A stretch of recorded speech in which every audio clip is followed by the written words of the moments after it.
Parti du Rassemblement pour la justice, la démocratie et le développement, a été créé en 2016. C'est un parti d'obédience socialiste, socialiste scientifique. Il est dans l'opposition depuis sa création et a participé dans la coalition Manko Taxawu Sénégal en 2017, à la veille des élections. Il surgit un problème de tête de liste de la coalition qui opposera Khalifa Sall en prison et Oumar Sarr du PDS et le marabout Seydi Djamil Sy de Bës Du Ñakk. Chacun voulait diriger cette coalition. Finalement, une scission est née. De cette scission, deux camps se présentent. Le camp de Manko Taxawu Sénégal et celui de Wallu Sénégal. Le lendemain de la scission, les dirigeants de Wallu Sénégal négocient avec le RPJD pour aller aux élections législatives de 2017. Malheureusement, les choses n'ayant pas abouti, le RPJD décide de soutenir le candidat Ousmane Sonko en 2017, qui était aussi un nouveau leader dans le jeu politique. En 2019, le parti ira en coalition avec Madické Niang aux élections présidentielles. Le cortège du professeur Coumba Ndoffène Ndiaye Ndella Diouf, dans sa tournée dans la région de Fatick, fut attaqué à Ndioudiouf par un camion de 20 tonnes. Le choc était tellement violent que le chauffeur Feu Modou Niang de Touba décéda sur le deuxième choc du camion, qui avait reçu des consignes de tuer le leader du RPJD. En 2022, le RPJD ira en coalition avec Yewwi Askan Wi et Wallu Sénégal aux élections législatives. Aujourd'hui, fort de cette expérience politique, le leader du parti du Rassemblement décide de se présenter aux élections présidentielles de 2024 pour apporter les changements nécessaires à la construction d'un Sénégal nouveau avec un projet de société appelé le Plan de réforme pour le développement du Sénégal, le PRDS. Nous allons, chers militants et chers compatriotes sénégalais, essayer de vous parler un peu de ce que le professeur Coumba Ndoffène Ndiaye voudrait proposer aux Sénégalais en 2024. Le candidat Coumba Ndoffène Diouf Ndiaye du RPJD s'engage à réduire la fiscalité pour améliorer l'environnement des affaires et susciter un peu la venue des multinationales au Sénégal. Le deuxième point, il s'engage à renégocier les contrats d'exploitation du pétrole, du gaz, de l'autoroute à péage, du zircon, des mines de fer et tout autre contrat qui n'est pas tellement rentable pour les Sénégalais.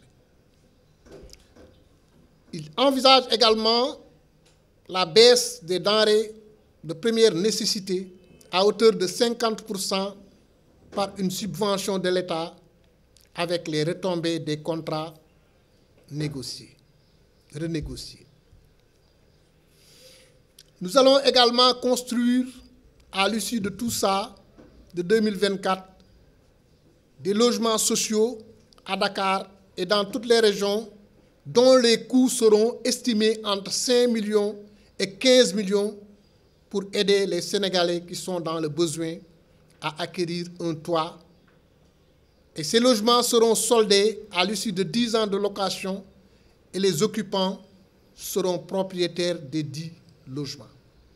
Mais ces logements seront subventionnés parce que le coût va dépasser largement ce qu'il sera vendu, en ce qu'il sera vendu aux occupants. Au plan de la santé, nous allons construire des postes de santé pour améliorer la carte sanitaire au Sénégal. Dans les villages, dans chaque région, nous allons construire un hôpital de niveau 3. Et la prise en charge intégrale des revendications des travailleurs de l'administration centrale et des travailleurs des secteurs privés et ceux des collectivités territoriales. Au plan de l'éducation et de l'enseignement supérieur, notre objectif sera de supprimer les abris provisoires, de relever le taux de scolarisation et de réduire le taux de déperdition scolaire en construisant des salles de classe dans les villages, dans les universités et centres de formation professionnelle dans chaque région. Nous procéderons à une meilleure redistribution des ressources dont dispose le Sénégal par des milliers d'emplois valorisants qui toucheront la jeunesse qui constitue plus de 60% de la population active. L'électrification rurale pour plus de 8000 villages. L'accès à l'eau potable pour plus de 10 000 villages. La construction de brigades de gendarmerie dans chaque sous-préfecture pour lutter contre l'insécurité, le vol de bétail, etc. Le recrutement de milliers d'élèves gendarmes, policiers, douaniers, agents des eaux et forêts pour lutter contre l'insécurité, préserver notre économie, nos forêts, nos faunes et flores. La réduction du train de vie de l'État. La suppression du HCCT, qui n'est qu'une institution budgétivore, mais la suppression du HCCT va avoir comme conséquence la répartition de son budget et l'accroissement des dotations des collectivités territoriales des 16 régions à hauteur de 750 millions par région et 15 millions par commune pour les 800 communes que compte le Sénégal. La réduction du coût du mètre cube et du kilowatt d'électricité, du coût du pétrole, essence, gasoil à 50% dans le premier quinquennat 2024-2028 et leur gratuité à partir de 2029. La revalorisation des pensions civiles et militaires et l'admission des retraités, d'un délégué des retraités dans le conseil d'administration de l'IPRES. Le relèvement du prix du kilogramme de l'arachide à 500 francs pour soulager les paysans qui seront désormais encadrés par une société qui a pu organiser un GIE avec des financements pour une meilleure exploitation des fermes agropastorales, FAPA, dans une agriculture totalement intégrée et motorisée par des tracteurs. Nous aurons des unités de transformation dans chaque commune pour valoriser et commercialiser les produits dérivés de ces fermes. Le renforcement de capacité des femmes productrices sur l'étendue du territoire national. Parce que vous n'êtes pas sans savoir que les femmes productrices ont généré dans la région de Diourbel, Fatick, Kaolack et Kaffrine, par des méthodes artisanales, des ressources estimées à 20 milliards et des emplois directs et indirects. Donc cette expérience à l'état rudimentaire va être promue au plan industriel. La construction d'usines de téléphones portables,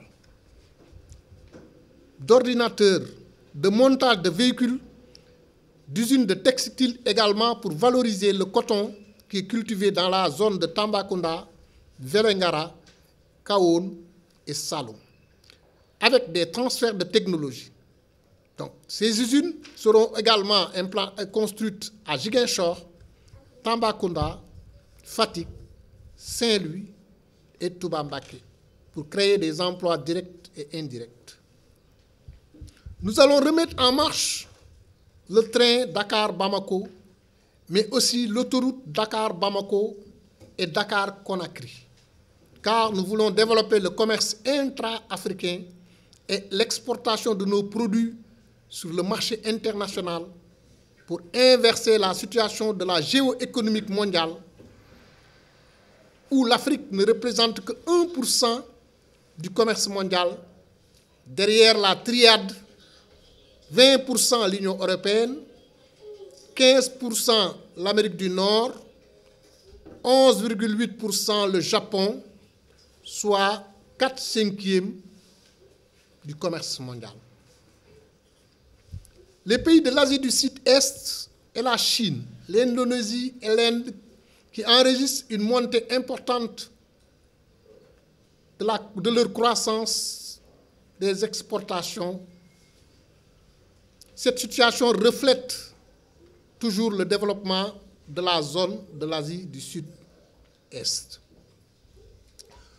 Nous allons produire du riz à suffisance pour consommer ce que nous produisons et produire ce que nous consommons.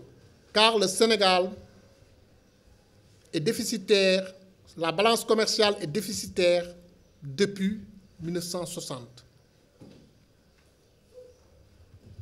Nous allons lutter contre le détournement des deniers publics, de l'enrichissement illicite, du blanchissement d'argent, du trafic de drogue et de faux billets.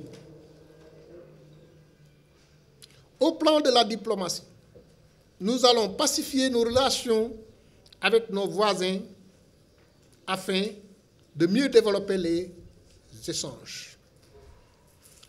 Le paiement des sommes dues aux universités privées, estimées à 16 milliards, pour leur permettre de continuer leur mission de développement des ressources humaines, car le gouvernement de Macky Sall leur doit des milliards dans le cadre de Campus Sène, et jusqu'ici, ces milliards sont restés impayés. Nous allons également payer, dans le principe de continuité de l'État, les droits des sociétés dissoutes, des travailleurs des sociétés dissoutes sous Abdou Diouf et Ablaye Wade. Il s'agit des sociétés de la Sotrac, de la SIAS, de Ama Sénégal et autres sociétés qui ont été dissoutes sous le régime de Abdou Diouf, sous le régime de Ablaye Wade, dont les travailleurs, jusqu'ici, ne sont pas totalement entrés dans leurs fonds. Mais nous allons également procéder à l'augmentation des bourses. Nous allons procéder à l'augmentation des bourses des étudiants et des nouveaux bacheliers. Les bourses et aides seront également augmentées.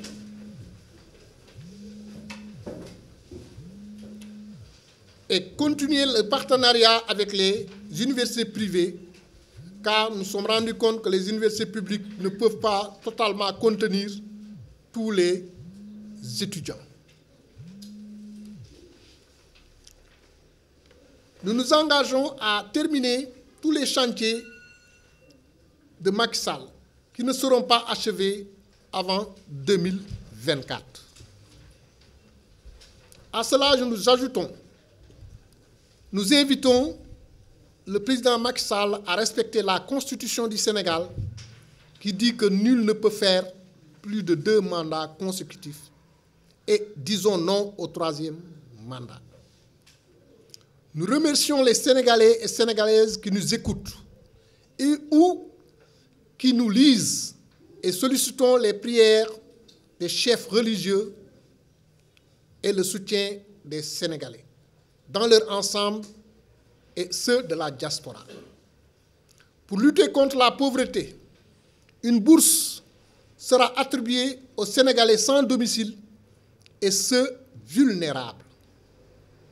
Nous appelons à une prise de conscience collective afin d'unir nos forces pour construire un autre Sénégal avec une révolution culturelle, économique en 2024 où la pauvreté cédera sa place au confort, l'injustice à la justice, le chômage à l'emploi, l'insécurité à la sécurité, les privilèges à l'état de droit. Nous réitérons notre engagement aux côtés de tous les leaders de Yewwi Askan Wi, aux côtés de tous les partis également qui se réclament de l'opposition. Je vous remercie pour votre présence.